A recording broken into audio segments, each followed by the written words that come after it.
இந்த புத்தகம் யாருக்கோ பதில் சொல்லக்கூடிய புத்தகம் அல்ல. இது வரலாற்றை மட்டுமல்ல, பல தத்துவங்களை தெரிந்து கொள்வதற்காக ஓங்கி ஒலித்த அந்த உற்சாக குரல் இல்லை அப்படிங்கிறத ஏற்றுக்கிறதுக்கே பல நாள் ஆகியது. அந்த காண்பித்த அந்த புத்தகங்களையும் பார்க்கும்போது கண்ணு எப்படி சேகரித்து ஒன்னொன்னா சேகரித்து வைத்தவர். வெறும் மூவே சாமிநாத ஐயருக்கு மட்டும் சோழிகளை தேடி செல்லவில்லை.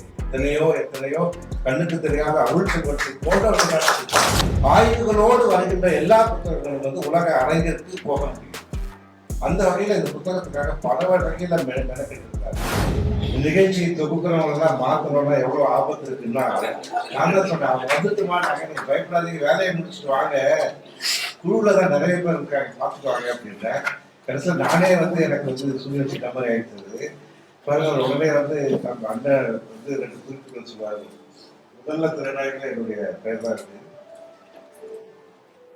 அவர் சொன்னதை அதே மாதிரிதான். பேராசிரியர் சுபவியை நாங்க நந்தன் பத்திரிகை ஒரு காலத்துல நாங்கெல்லாம் தேடி தேடி வாங்கின பத்திரிகை. எல்லாருமே 80களில் படிக்கும் போது ஜூனியர்கள் இந்த மாதிரி வார பத்திரிகைகள் எல்லாம் படிச்சுட்டு இருந்த காலத்துல அடுத்த கட்டத்துக்கு நகரக்கூடிய ஒரு பத்திரிகையாக நாங்கள் பார்த்தது. அதாவது அந்த நேரத்தில் பார்த்தீங்கன்னா நக்கீரன், தராசு போன்ற பத்திரிகைகள் 89-90 காலகட்டத்தில் அனாருணா ஐயா அவர்களால் தோன்றப்பட்ட அந்த பத்திரிகை. அதை நாங்கள் தேடி தேடி அந்த பத்திரிகை வரும்போது வாங்கி படிப்போம். சுபவி அவர்கள் அந்த பத்திரிகையை முன்னே நடத்தினார்கள்.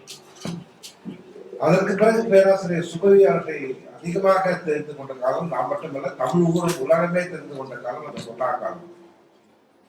அந்த புத்தகத்தை படிக்கும் போது அவருடைய பாலிற்கு பெரும் ஈர்ப்பு ஏற்பட்டது. அதை விட கூடுதலாக என்று சொன்னால், நான் என்றைக்குமே அவருடைய ஏராளமான படைப்புகளில் நான் எப்பொழுதுமே மேலாக எடுத்து வைக்கக்கூடிய ஒரு படைப்பு என்று சொன்னால் பெரியாரின் இடதுசாரி தமிழ் தேசம் என்கிற ஒரு புத்தகம். இந்த புத்தகம் யாருக்கோ பதில் சொல்லக்கூடிய புத்தகம் அல்ல. இது வரலாற்றை மட்டுமல்ல, பல தத்துவங்களை தெரிந்து கொள்வதற்காக எழுதிய புத்தகம். தேசியம் என்றால் என்ன, இடதுசாரி இயக்கம் என்றால் என்ன, பல வரையறைகளை ஒரு குழந்தைக்கு பாடம் எடுப்பது போல இன்றைக்கு பேராசிரியர் அவர்கள் படித்தவர்கள் இருக்கிறார்கள். அதை படித்த பிறகு உடனே எழுத்தின் மீது கொண்ட காதலா இல்ல பேராசிரியர் மீது கொண்ட காதலா, உடனே அவர் எப்படியாவது சந்திக்கணும் அப்படின்னு முயற்சி செய்தோம். பிறகு அவர்களை சந்தித்தோம். அவர்கள் மிக, அதாவது அவருடைய பண்பு நலன்களில் எப்பவுமே அப்படிதான், எல்லோரையும் ஒரு அணைத்துக் கொண்டு சொல்லுவார். இவரை ரொம்ப வருஷமா தெரியுமே, புதுசா தெரியுமே அப்படிங்கிறது தான். ஒரு முறை பழகினாலும் 1000 முறை பழகிய அந்த உணர்வை ஏற்படுத்தக்கூடியவர் பேராசிரியர் சுபவி அவர்கள். பிறகு என்னுடைய குடும்ப நண்பராக மாறினார். குடும்பம் எங்க குடும்பம் மட்டுமல்ல, என்னுடைய சகோதரி எல்லாமே அந்த வகையில் ஒரு குடும்ப உறுப்பினராகினார். எங்களுடைய வீட்டில் நடந்த முதல் திருமணத்தை அவருடைய முன்னிலையில் தான் தமிழர் தலைவர் ஆசிரியர் அவர்கள் என்னுடைய மகன் இனியனுக்கு நடத்தி வைத்தார்.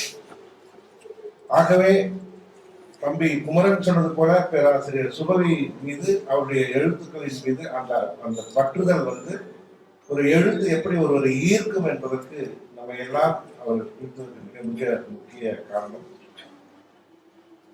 ஐயா குமரேசன் அவர்களுக்கும் நான் எப்பவுமே அவர் கை கட்டிட்டு உட்கார்ந்துட்டாங்க ஒரு பயம் இருக்கும் இல்லையா, ரொம்ப கூர்மையா கவனிக்கிறாங்க அர்த்தம்.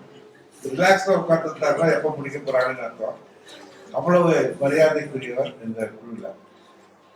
தம்பி தமிழ் அருள்செல்வன் எனக்கு இன்னொரு உண்மையாகவே தம்பி தான். எப்பவுமே நான் தான் சொல்றேன். நானும் உங்க இதை கொடுங்க, பர்த் சர்டிபிகேட் கொடுங்க, யார் அண்ணன் தம்பின்றதுலாம் சில விஷயத்த நம்ம பார்க்கறதே இல்லை. அவ்வளவு நெருக்கமாக நாங்கள் பல விஷயங்கள், பல செய்திகள், பல விஷயங்களை பேசியிருக்கோம். இந்த புத்தகத்தை தம்பி வெளியிட்ட பிறகு என்னிடம் கொண்டு கொடுத்த போது நான் சொன்னேன், இந்த அசைத்தம்பி அப்படிங்கிறது என்னுடைய வாழ்க்கையில எனக்கு தெரிந்து என்னுடைய சிறு வயதில் ஒரு முக்கியமான தலைவரை நான் பார்த்த கொஞ்ச நாளே இறந்து போனது அப்படிதான். ஏன்னா அந்த இறப்போடு தான் நம்ம நிறைய அசோசியேட் பண்ணிப்போம். பெரியார் பிறகு அவருடைய உரை கேட்ட கொஞ்ச நாளே அவர் இறந்து போயிட்டாரு. அதாவது ஏதோ போட்ல போகும்போது இறந்துட்டாரு, இது ரத்த குழாய் வெடித்து இறந்தாரு அப்படிங்கிறது அவர் 12-13 வயசுக்குள்ளதான் இருப்போம். எனக்கு என்னால அந்த பாதிப்பு, அவருடைய குரல், அவருடைய அந்த ஓங்கி ஒலித்த அந்த உற்சாக குரல் இல்லை அப்படிங்கிறத ஏத்துக்கிறதுக்கே பல நாள் ஆகியது. அப்படிப்பட்ட ஆசை தம்பி அவர்கள் வாலிப பெரியார் ஏவிபி ஆசை தம்பி புத்தகம் கொண்டு கொடுக்கும்போது உள்ளபடியே மகிழ்ச்சி அடைந்தேன்.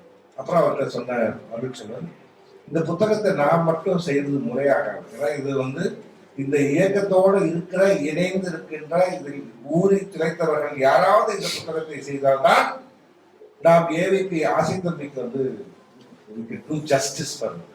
என்னைய மாதிரியாக இந்த நூலை தான் திறனாய்வு செய்ய முடியுமே தவிர அதற்குள் உணர்வு பூர்வமாக யாராவது செல்ல வேண்டும் அப்படின்னா நீங்களே சொல்லுங்க. நான் சொன்ன சுபவி கேட்கலாம், எனக்கு நல்ல நண்பர், நான் வேணா சுபவிய கேட்டு நீங்க வெளியிட்டுட்டீங்க நான் சொல்லட்டுமான உடனே சாதாரணமா பேசினாலே அடித்தொண்டையில இருந்து கத்துவாங்க அப்படின்னு நான் ஒரு என்னன்னா என்ன உங்களுக்கு அறிமுகப்படுத்தி வச்சது அவர்தான், நீங்க போய் எனக்கு திரும்ப கூட்டிட்டு போறீங்க அப்படின்னாரு. அதேப்பா அப்படின்னாரு. இன்னும் நினைவு இல்லையா, என்னுடைய மகனுடைய வந்து எதிராட்சி கல்லூரி சீட்டுக்கு உங்ககிட்ட தான் அவர் அனுப்பிச்சாரு. உண்மையிலே மறந்த தம்பி வயசாயிடுச்சுங்கிறத திரும்பவும் இப்படி நினைவுபடுத்து அப்படின்னு சொல்லி நாங்கள் வந்து இதை எடுத்துட்டோம். சுபவி அண்ணனோட அண்ணனே அழைத்ததுனால அப்படியே சொல்றேன். சுபவி அண்ணனோட இது நான் வந்து 3வது புத்தக திறனாய்.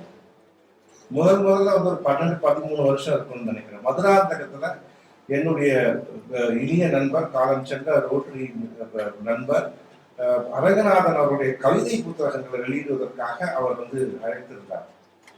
அண்ணன் திருமா அவர்களையும் திருமா அவர்களையும் சுபவி அவர்களும் எல்லாம் அழைச்சிருந்தார். நீங்களும் வாங்க கூட ரோட்டரி இருக்கிறீங்க அப்படின்னா. நான் எதுக்காக நான் ஒத்துக்கிட்டேன் அப்படின்னா, சுபவி அண்ணன் எப்படி வர போறாங்கன்னு கேட்டேன். இல்லைன்னா நான் தான் அதாவது அழைச்சி பண்ணணும், நீங்க மறந்துருங்க நான் பார்த்துக்கிறேன் அப்படின்னு. ஏன்னா அந்த 1 மணி நேரம் 2 மணி நேரம் பயணம் அப்படிங்கிறது என்னையை பொறுத்தவரை ஒரு பல்கலைக்கழகத்துல உட்கார்ந்து படிக்கிற மாதிரி ஒரு 100 புத்தகங்கள் வாசிக்கிறதுக்கான ஒரு வாய்ப்பு இருந்தாலும் முதல் முறையாக ஒரு புத்தகத்தை நம்ம திறனாய்வு, அதுவும் யார் முன்னாலும் பண்ண போறோம். நானும் உட்கார்ந்து ராத்திரி முதல்ல உட்கார்ந்து அந்த கவிதைகள் நமக்கு தெரியாது. இன்னைக்கும் உங்களுக்கு தெரியும், கவிதைகள் வந்து நமக்கு ரொம்ப தூரம்.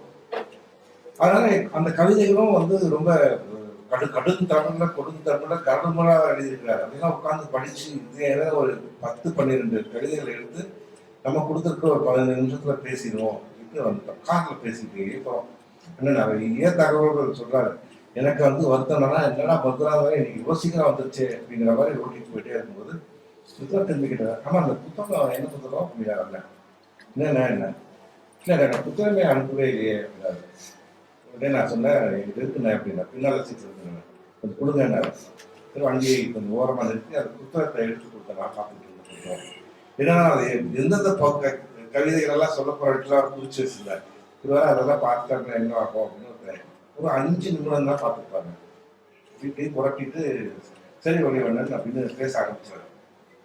எனக்கு என்ன வருத்தம்னா இவருக்கு பிடிக்கல போல இருக்கு, புத்தகமே இவருக்கு பிடிக்கல போல இருக்கு. நம்ம வேற அவர்கிட்ட வந்து சுப்ரவி அண்ணன் வராங்கன்னு சொல்லிட்டு இவர் பிடிக்காம இந்த புத்தகத்தை பத்தி என்ன பேச போறாரு அப்படின்னு போயிடும். அங்கே பொண்ணு இதே மாதிரிதான் முதல்ல ரேகையும் பேசுனாங்க. நான் பேசி முடிச்சுட்டு வந்து உட்கார்ந்தேன். நம்ம நல்லா பேசிட்டோம் அப்படின்னு ஒரு அந்த நிலைப்படுத்துறாங்க. அதெல்லாம் ரொம்ப ஆபத்தாங்க. அண்ணன் போய் பேசுறாங்க. ஒரு 1/2 மணி நேரம் மொத்தமே வந்து ஒரு 3 கவிதைகள் தான் எடுத்துக்கிட்டு அந்த 3 கவிதைகளுடைய நீல அகலங்களுக்கு உள்ளப்பட்டு போகாம அதை ஒட்டிய மற்றவைகள் செய்திகளையும் சங்க இலக்கியத்தில் அதை எப்படி சொல்லிருக்குன்னு சொல்லி கூலிப்படை எடுத்து போதுதான் நினைத்தேன். எல்கேஜி நீ எங்க அது யூனிவர்சிட்டி. அதனால அவர் பேராசிரியர். ஆனால் பேராசிரியராக இருக்க வேண்டும் என்று சொன்னால் அவர் பெரும் மாணவராக இருந்தால் தான் பேராசிரியராக இருக்க முடியும். இல்லை என்றால் வெற்றி டைட்டில் ஆகிடும். அந்த வகையில் அவர் தொடர்ந்து வாசிக்கக்கூடியவர். 1 நிமிட செய்தி நீங்கள் எத்தனை பேருக்கு எவ்வளவு அது என்னை கேட்டா திருக்குறள் மாதிரி ரொம்ப கஷ்டமான ஒரு விஷயம் தான். அவ்வளவு பெரிய செய்தியை சுருக்கி சொல்றாரு. அது மட்டும் இல்ல, பண்போடு நம்ம வந்து நம்ம கிட்ட அந்த பண்பு இல்லை. நல்லா படிச்சது நல்லா இருக்கு கூட பதில் மெசேஜ் போடுறது இல்லை. ஆனாலும் அவர் வந்து இன்று நான் ஊரில் இல்லை, ஆகவே இந்த செய்தி இன்று வராது அப்படின்னு போடும்போது நமக்கு வந்து கொஞ்சம் வருத்தமா இருக்கும். சரி, 3வதாக வந்து நாங்க 2வதாக வந்து வாழ்காவில் இருந்து கங்கை வரைக்கும் ஒரு புத்தகத்தை வந்து நீங்க பண்ணணும். அப்ப வந்து அது ஒரு ஜூம் காலம். அந்த ஜூம் காலத்துல வந்து பண்ண தொடங்கினாங்க. இந்த தடவை நம்ம வந்து போன தடவை விட்டதை பிடிக்கணும்னு சொல்லி நிறைய வந்து எடுத்து செய்திகள் எல்லாம் கொடுத்து கிட்டத்தட்ட ஒரு 50 நிமிடங்கள் அந்த வாழ்காவிலிருந்து கங்கை வரை வந்து தொடக்கத்திலிருந்து எவ்வளவு முடியுமோ அதிகமா சொல்லி முடிச்சிட்ட பிறகு நிகழ்ச்சிக்கு அப்புறம் அண்ணன் தான் பேசினாங்க. பேசிட்டு ஒரு 5 நிமிஷத்துலேயே நிகழ்ச்சி முடிந்து விட்டது அப்படின்னு சொன்னாங்க. என்னன்னா நீங்க பேசவே இல்லை அப்படின்னு திரும்ப அவருக்கு அழைச்ச போது, இல்லை நிகழ்ச்சி 1 மணி நேரம் தான், அது உங்களுக்கு எனக்கு பாதி பாதி கொடுத்துருந்தாங்க. நீங்க நல்லா பண்ணீங்க.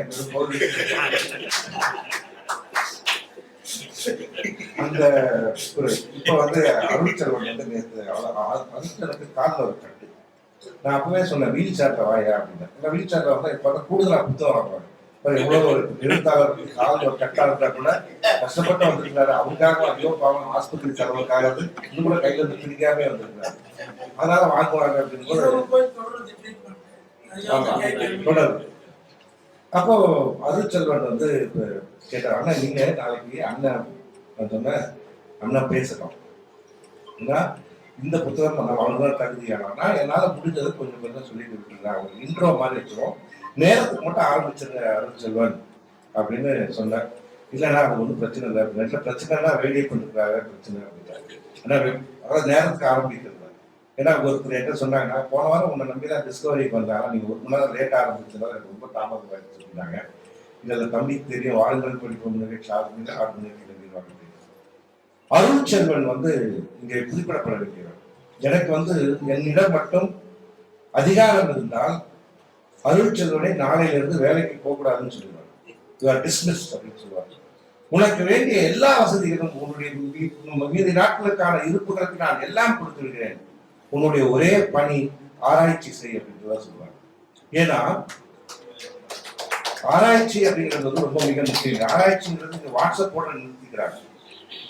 பெரிய பெரிய ஆட்கள் கூட பார்த்தீங்கன்னா வாட்ஸ்அப்ல வந்து செய்தியை வச்சே வந்து போட்டுறாங்க. அதுக்கப்புறம் இன்னைக்கு பத்திரிகை கூட பார்த்தீங்கன்னா அது ஒருப்பா இருக்கு. மன்னிச்சுக்கணும் பத்திரிகையாளர்களுக்காக. என்னன்னா ஒரு செய்தியை சரியா கூட உள்வாங்கி அதை சரி பார்க்காம அவசர அவசரமா அதை போட அதுக்கு பின்னால 1000 பேருக்கு அதுக்குள்ள கண்டென்ட்டை போடும் போது அது சில நேரங்களில் சாலையா சந்தான வித்தியாசம் தெரியாம 1 மணி நேரம் தமிழ்நாடு முழுக்க வந்து கொந்தளிக்கும். அப்போ ஆராய்ச்சி மனப்பான்மைங்கிறது இன்னைக்கு இல்லை. சமீபத்தில் தான் நான் PhD முடிச்சேன், லாஸ்ட் இயர் மார்ச் 24, 2024. கிட்டத்தட்ட நான் எப்பவுமே வந்து எல்லாமே வந்து 2 மாசத்துல எல்லாரும் ஒரு 4 வாரத்துல காத்துருக்காங்க, நான் 2 மாசம் காத்துருக்கேன். எதையுமே கொஞ்சம் தள்ளி நிதானமாக தான் செய்வேன். 5-6 ஆண்டுகள்ல செய்வது நான் 7 ஆண்டுகள்ல செய்வேன். ஆனா அதை கத்துக்கிட்ட அனுபவம் வந்து நிறைய விஷயம். என்னன்னா ஆராய்ச்சிங்கிறது வேற. ஒரு வருடம் எனக்கும் என்னுடைய கைடுக்குமே வந்து போராட்டம். அவரை வந்து ஏற்றுக்கவே தயாராக. அவர் திரும்ப திரும்ப சொன்னதெல்லாம் ஒளி நீங்க கட்டுரை எழுதல, பேப்பர்ல கட்டுரை எழுதுற மாதிரி நினைச்சிட்டு நீங்க வந்து எழுதுறீங்க, இப்படி இருக்கு உங்க கட்டுரை, எங்கேயோ போகுது. அவர் சொன்னார், இவர் சொன்னார், இங்க கேட்டா உங்க அறிவுலாம் இல்லை. ஆராய்ச்சிங்கிறது இப்படி உள்ள வரணும். ஒரே ஒரு கருத்தை இருக்கு, அந்த கருத்தை மையப்படுத்தி நீங்க கொஞ்சம் கொஞ்சமாக அதுக்கு ஆதாரம் கொடுத்தாதான் அது வரும் அப்படின்னாங்க.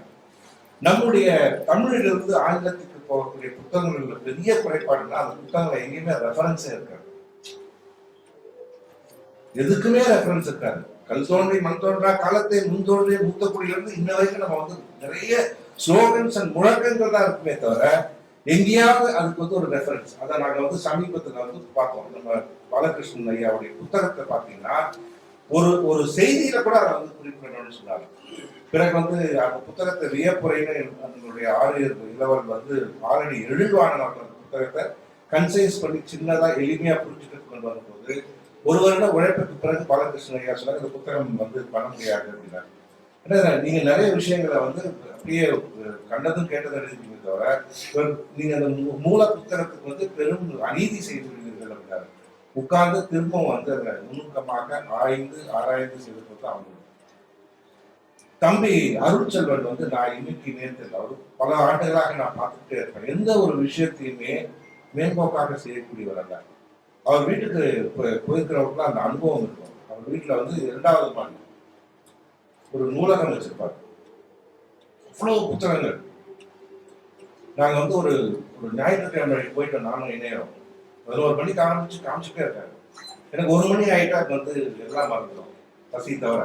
பசிக்குது அப்படிங்கிற இருங்க புக்கெல்லாம் எடுக்கிற பெட்டிகளை திறந்து புத்தகங்களை எடுத்து அந்த தூசில அவர் தும்மி நான் எழுது அவர் எழுது. ஆனா அதுக்கப்புறம் அவங்க வீட்டுல இன்னைக்கு என்ன நீங்க சாப்பிட்டீங்கன்னு சொன்னா எனக்கு நினைவுங்க. ஆனால் அவர் காண்பித்த அந்த புத்தகங்களையா பார்க்கும்போது கண்ணில் தண்ணி வருது. எப்படி வந்து சேகரித்து ஒன்னொன்னா வந்து சேகரித்து வைத்தவர். வெறும் ஊவே சாமிநாத ஐயர்கள் மட்டும் வந்து சோழிகளை தேடி செல்லவில்லை. எத்தனையோ கண்ணுக்கு தெரியாத அருள்செல்வத்தை போன்றவர்கள் சாதாரண விஷயம். 8500. நான் பார்க்கும்போது 7300 சொன்னீங்க. 8500 புத்தகங்கள் சேர்ந்துச்சு. இது வந்து அதாவது அப்படி புத்தகங்கள் இருந்தால் மட்டும்தான் ஆய்வுகள் செய்ய முடியும். ஆய்வுகளோடு வருகின்ற எல்லா புத்தகங்களும் வந்து உலக அரங்கிற்கு போக முடியும். அந்த வகையில இந்த புத்தகத்துக்காக பல வகையில மெனக்கிட்டு இருக்கிறார். அவர் வந்து அதுக்காகவே தனியா ஒரு நிகழ்ச்சி இல்லை, இந்த புத்தகத்துக்காக என்ன மேக்கிங் ஆஃப் திஸ் புக் அப்படிங்கிறத கொண்டு வரலாம். அவ்வளவு ஆய்வு அதை தாண்டி இவர் சொன்னார் அவர் சொன்னார் போய் கொண்டு வந்து பதிய வைக்கிறார். சரி, இந்த காலகட்டத்தில் எதற்கு இப்படி ஒரு புத்தகம்? வாலிப பெரியார் ஏவிபி ஆதித்தம்பி. நாம் வரலாறு தெரிந்து என்ன ஆகுது? எனக்கு என்னுடைய தாத்தாவின் பெயர் தெரியும், தாத்தாவுக்கு முன்னால் இருந்த தாத்தாவின் பெயர் ஓரளவுக்கு தெரியும். அதற்கு முன்னால் எனக்கு எந்த வரலாறும் தெரியவில்லை. இதனால் ஒன்றும் நான் கெட்டு போய்விடப் போவதில்லை. என்னுடைய நாட்டின் வரலாற்றை தெரிந்து நான் என்ன பண்ண போறேன் அப்படிங்கிறது இயல்பான மக்களுடைய கேள்வி. ஆனால் ஒரு வரலாறு மிக மிக முக்கியமான ஒன்று. ஏன் என்று சொல்கிறேன் என்று சொன்னால், ஒரு வரலாறு தான் நாம் எங்கிருந்து வந்தோம் என்பதை நமக்கு நினைவுபடுத்துகிறது. நாம் அங்கிருந்து இப்பொழுது எப்படி வந்திருக்கிறோம் என்று நம்மை இன்னும் அதை அறிவுறுத்துகிறது. நாம் இப்போது எங்கே இருக்கிறோம் என்பதை தெரிந்து கொள்ள அது நமக்கு உதவி செய்கிறது. இதன் மூலமாக, இதுதான் மிக முக்கியம், இதன் மூலமாக நாம் அடுத்து எங்கே செல்ல வேண்டும் என்பதையும் தீர்மானிக்கிறது. அதை நோக்கி பயணிப்பதற்கும் வரலாறு சொல்லுகிறது. அந்த வகையிலே வந்து ஆசித்தம்பி பற்றிய இந்த நூல் வந்து அனைவரும் வந்து இருக்க வேண்டிய நூல். இவருடைய ஆசித்தம்பியை வந்து நான் வந்து உயர்ந்து பாராட்டுகிறேன். அதாவது பல விஷயங்கள்ல நம்ம வந்து இந்த நூல்ல வந்து பல செய்திகள் வந்து 3 தொகுதிகளாக கொண்டு வந்திருக்கிறார்கள். ஒன்று வந்து அவருடைய வாழ்க்கை வரலாறு என்று சொல்லலாம். அதாவது 3 அத்தியாய பகுதிகளாக 3 parts. ஒன்று அவருடைய வாழ்க்கை வரலாறு, இரண்டாவதாக அவர்கள் குறிப்பிடுவது அவருடைய உரைகள். பாராளுமன்றத்தில் ஆற்றிய உரையாக இருக்கலாம், வேறு சந்தர்ப்பங்களில் ஆற்றிய மாநாடுகளில் ஆற்றிய உரையாக இருக்கலாம், அதையெல்லாம் கொடுத்திருக்கிறார்கள். இருந்தாலும் கூட நான் இந்த புத்தகத்தில் மிக அதிகமாக நேசித்து படித்தது 3வது பகுதியான அந்த தனியரசு என்கின்ற அவர் நடத்திய அந்த பத்திரிகைகளிலே அவர் எழுதிய கட்டுரைகளை வந்து அப்படியே இங்கே கொடுத்திருக்கிறார் தம்பி. அதை படிக்கும் போதுதான் எனக்கு வந்து எப்படியெல்லாம் மக்கள் வாழ்ந்திருக்கிறார்கள் என்று தெரிகிறது. வகையில வந்து பிழைக்க தெரியாதவர்கள் கூட அவரை சொல்லிடலாம் என்று நினைக்கிறேன். ஏன்னா கொண்ட கொள்கைகளிலே அப்படி உறுதியாக இருந்திருக்கிறார், எந்த கொள்கைகளும். ஆனால் அவருக்கு 1961 என்பது வந்து ஒரு திமுகவை பொறுத்தவரை மிக முக்கியமான ஒரு காலகட்டம். 49 தொடங்கி கொஞ்சம் கொஞ்சமாக அவர்கள் ஏறுமுகமாக வந்து கொண்டே இருக்கும்போது இந்த 61 மிக முக்கியம். சொல்லின் செல்வர் சம்பத் அவர்கள் விலகும் காலகட்டம். அதை இவரால் ஏற்றுக்கொள்ள முடியவில்லை. அதை குறித்து அண்ணாவுக்கு தொடர்ந்து கடிதங்கள் எழுதுகிறார். அந்த கடிதங்கள் எல்லாம் இந்த புத்தகத்தில் வந்து பதிவிடுகிறார். படிக்கும் போது அதாவது எவ்வளவு ஒரு நயத்தக்க நாகரிகத்தை நாம பார்க்கிறோம். I can disagree with anybody. I can disagree with Professor Subari. I can disagree with Arun Selvan. I can disagree with Kumaresan. But that disagreement should be in agreeable form. அதுதான் மிக முக்கியம்.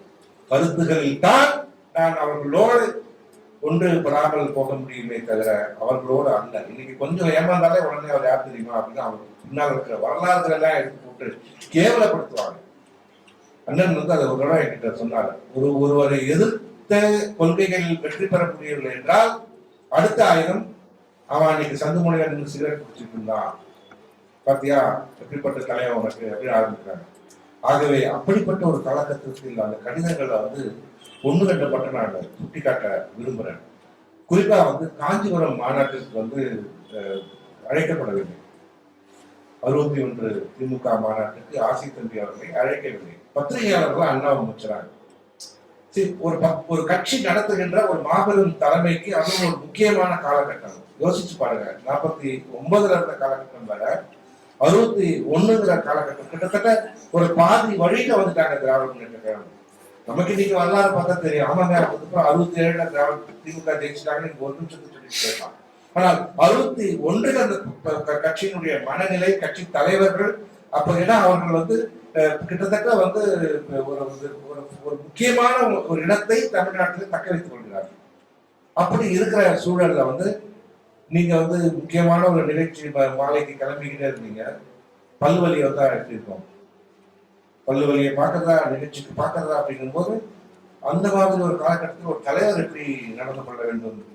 சில நேரங்களை வந்து இக்னோர் பண்ணிட்டு தான் போகணும். அந்த நேரத்தில் அண்ணா நிறைய விஷயங்களை வந்து இக்னோர் பண்றாரு. அதை வந்து ஒண்ணுமே பதில் சொல்லாமே போறாரு. பதில் சொல்லணும்னு அவசியமே இல்லை. Sometimes silence is the best answer. அதுதான் ஒரு கிரேட் லீடர்ஷிப்புக்கு அழகு. லாலாணி கச்சேரிகள் பாடிக்கொண்டிருக்க முடியாது, அதை அவர் செய்யவில்லை. அதனால அவர்கிட்ட கேட்கறாங்க, ஏன் காஞ்சிபுரம் மாநாட்டுக்கு அழைக்கவில்லையா அப்படின்னு. அண்ணா போறப்போக்கு அழைக்கவும் போயிட்டாரு, அதை விடுங்கடா அப்படின்ட்டு. ஆனா அதற்கு ஒரு நீண்ட கடிதம் எழுதுறாரு, மனசாட்சியே இல்லையா என்று அவர் வந்து அந்த கடிதத்துல வந்து கேட்கிறாரு. நீங்க வந்து சொல்றது ஆமா அழைக்கவில்லை, அவர் வந்து தேவையில்லை, எனக்கு நீங்க சொல்லியிருக்கிறோம் அப்படின்னு வந்து கொண்டு போய் பண்றாரு. எனக்கு திடீர்னு ஒரு படிக்கும் போது ஒரு சந்தேகம் வந்துச்சு. இப்ப இவர் வந்து திமுக இருக்காரா, இங்கேயா வெளியே அனுப்பிச்சிட்டாங்களா?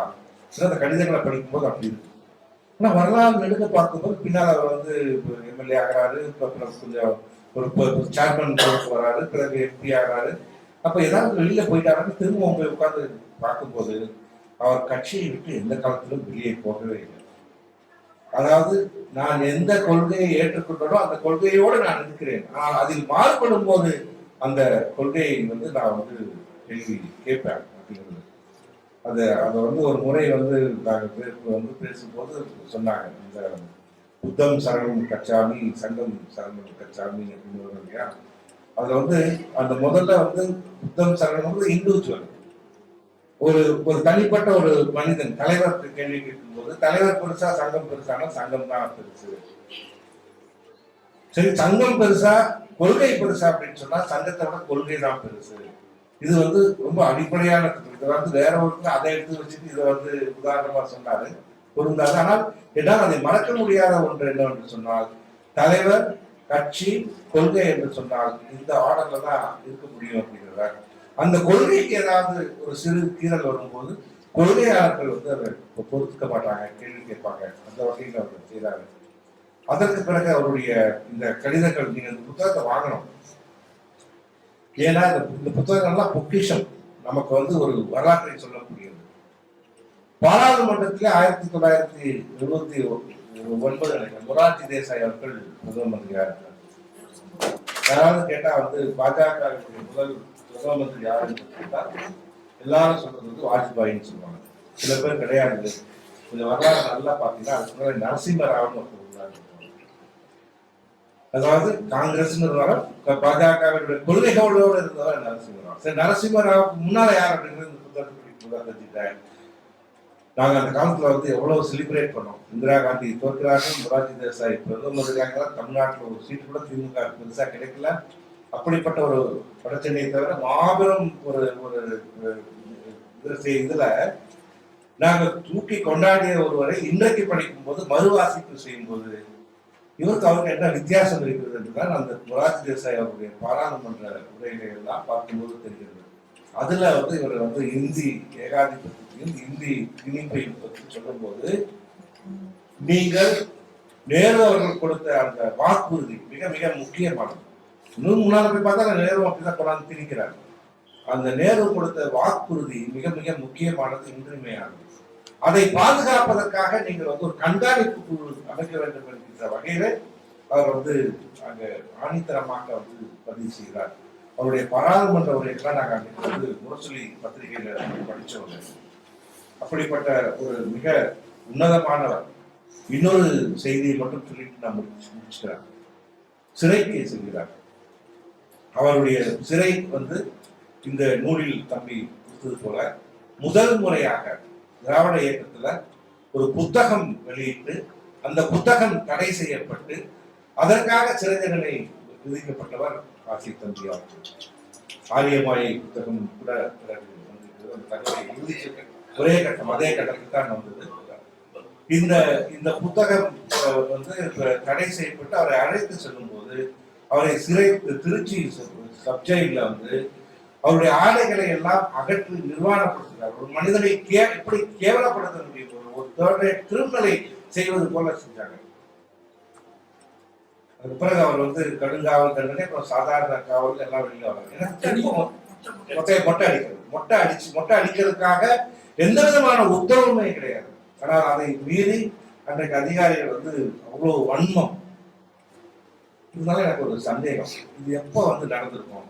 ஏன்னா இப்படிப்பட்ட கொடுங்கோல் நடந்திருக்கும்னா நிச்சயமா வந்து இந்திய விடுதலைக்கு முன்னால் தான், பிரிட்டிஷாரால் தான் இந்த கொடுமை நடந்திருக்கும் என்று நாங்கள் நினைத்தோம். ஆனால் வேதனை என்னவென்று சொன்னால், இந்திய விடுதலை பெற்ற பிறகு, இந்திய சுதந்திரம் பெற்ற பிறகு இந்த கொடுமை 1950 இது நடைபெறுகிறது என்று சொல்லும்போது, சுதந்திரம் பெற்ற 3 ஆண்டுகளிலே வந்து அவர் ஒன்றும் பெருசா எழுதவே இல்லை. ஆரியமாயை கூட ஒரு காரணம் கற்பிக்கலாம். இதில் காந்தியாரை தான் பாராட்டுகிற புத்தகம் எழுதுகிறார். காந்தியார் ஆத்மா சாந்தி அடைக அப்படின்னு ஒரு புத்தகத்தை எழுதுகிறார். அது உண்மைகளைத்தான் அன்றைக்கு எழுதினார். கோர்ட்ல நடந்த ப்ரொசீடிங்ஸ் தான் எழுதினார். அதற்காக அவருக்கு கொடுக்கப்பட்ட தண்டனை இருக்கிறது பாருங்க. தண்டனைங்கிறத விட அவர் நடத்தப்பட்டவர். தண்டனை குற்றம் சுமத்தப்பட்டு தண்டனை கிடைத்து விட்டால் அதற்கு வந்து ஏற்றுக்கொண்டு செல்பவர்கள் தான். ஒன்றும் 2வது பேச்சுக்கே இடமில்லை. அது அண்ணனே வந்து அதை வந்து பார்த்தவர்கள். ஆனால் இங்கே தண்டனை அல்ல, இந்த எக்ஸஸ் என்று சொல்வார்கள் அல்லவா.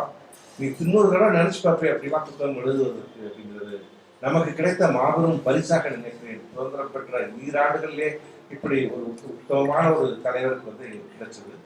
அதற்கு பிறகு அவர் சிறைக்கு சென்றது என்பது மிசா காலம். அது வந்து உண்மையாகவே வந்து ஒரு கொடுமையான காலம். நாங்கள்லாம் பார்த்த காலம் அது. அப்போ கூட நிறைய பேர் வந்து மிசா வந்ததுனால பாருங்க எல்லாம் ஒழுங்கா ஆஃபீஸ்க்கு வராங்க, ஒழுங்கா வேலைக்கு போறாங்க கூட. அதுக்கு வந்து பூச்சூடனை சூடினாலும் கூட இந்த மிசா காலங்களில் வந்து இருண்ட காலம் என்றே சொல்லலாம். யாரை வேண்டுமானாலும் எப்படி வேண்டுமானாலும் கைது செய்யலாம். நான் வந்து பார்த்தோம்னா விடுதலை பத்திரிகையும் முரசொலி பத்திரிகையும் தான் பார்ப்போம். ஒண்ணுமே செய்திகளே இருக்காது, பிளாங்கா போட்டிருப்பாங்க. ஏன்னா சென்சார் பண்ணியிருப்பாங்க. கலைஞர் வந்து யார் யாரெல்லாம் கலந்துக்கிறதுக்கு வந்து கலந்து கொள்ள மாட்டார்கள். அந்த ஜெயில யார் இருக்காங்க நமக்கு தெரியாது இல்லையா.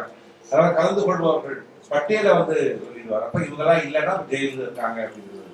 அந்த ஒரு கொடுமையான ஒரு காலகட்டத்தில் இவரும் வந்து துன்பப்பட்டவர். இன்றைய தன்னுடைய முதலமைச்சர் அவர்கள் இருந்த அதே கொட்டடியிலே அடைக்கப்பட்டவர் ஆசை தம்பி அவர்கள் வந்து நாம் வெகு நாட்கள் இருந்து இந்த மண்ணிலே நம்முடைய கொள்கைகளை எல்லாம் கொண்டு செல்வார் என்று ஆசைப்பட்ட காலத்திலே நம்முடைய ஆசைகளுக்கெல்லாம் கேடு விளைவிப்பது போல அவருடைய ஒரு உல்லாச பயணம் இதற்காக அந்தமான் சென்றது போது அவருக்கு ஏற்பட்ட அந்த திடீர் உடல்நல குறைவு காரணமாக நம்மை விட்டு மறைகிறார்.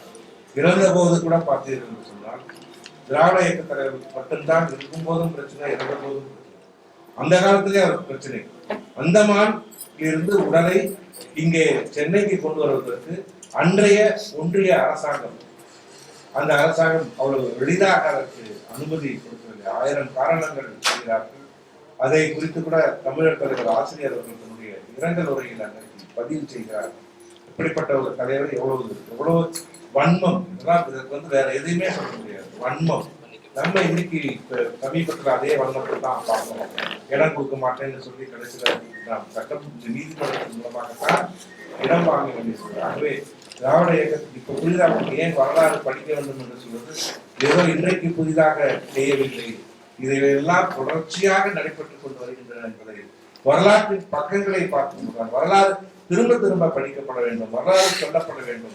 அப்பொழுதுதான் நாம் எங்கிருந்து வந்தோம், நாம் எப்படிப்பட்டவர்கள் என்பது நமக்கு தெரியும். இதன் மூலமாக நாம் நகர்வதற்கு, அடுத்த கட்டத்தை நோக்கி நகர்வதற்கு அது சரியாக வகை செய்யும் என்று சொல்லி இந்த நூலினை இங்கே திறனாய்வு செய்வதற்காக ஒரு நல் வாய்ப்பினை வழங்கிய அருமை தம்பி அருட்செல்வன், பதிப்பாளர் வேலியப்பன் அவர்களுக்கும், இது எனக்கு இப்போ வந்து என்னுடைய பதிப்பு புத்தகங்கள் கூட நான் சமீப காலங்களில் வந்து புத்தகம் திறனாய்வு செஞ்சதாக தெரியல. நேற்று கூட ஒரு பேராசிரியர் கேட்டாங்க, புத்தகம் ரெடியா இருக்கு, நீங்க ஒரு தேதி கொடுத்தீங்கன்னா நாங்கள் பண்ணிடலாம் அப்படின்னு சொன்னாங்க. செப்டம்பர் இறுதி வாரம் வரைக்கும் பார்க்கலாம் மேடம், நீங்க பண்ணிருங்க மேடம் அப்படின்னு. ஆனால் இன்னொரு பதிப்பாளர் அப்படிங்கிறதுக்காக நான் வந்து அது என் தம்பிங்கிறதுக்காக நான் வந்து அது மட்டும் காரணம் இல்லை, அருட்செல்வன் என்ற தம்பிக்கு மட்டும் காரணம் இல்லை. எல்லாவற்றையும் தாண்டி இவர் வாலிப பெரியார் ஆசை தம்பி. இந்த வாலிப பெரியாருக்கு வந்து பல காரணங்கள் சொல்லப்படுகிறது. பெரியாரை போல பேசுவார், பெரியாரை போல வந்து நடந்து கொள்வார்கள். நான் இதுல பார்த்தது என்னன்னா, பெரியாரை போல எந்த விஷயத்தையும் அவ்வளவு எளிதாக அவர் எங்கேயுமே சமரசம் செய்து கொள்ளாதவர் என்ற வகையில் ஏவிபி ஆசை தம்பி அவர்களுடைய வரலாற்றினை இன்றைக்கு நாம் நீண்டதொரு உரையாக கேட்பதற்காக சுபவி அவர்கள் மூலமாக காத்திருக்கிறோம் என்று சொல்லி வாய்ப்புக்கு நன்றி கூறி விடைபெறுகிறேன்.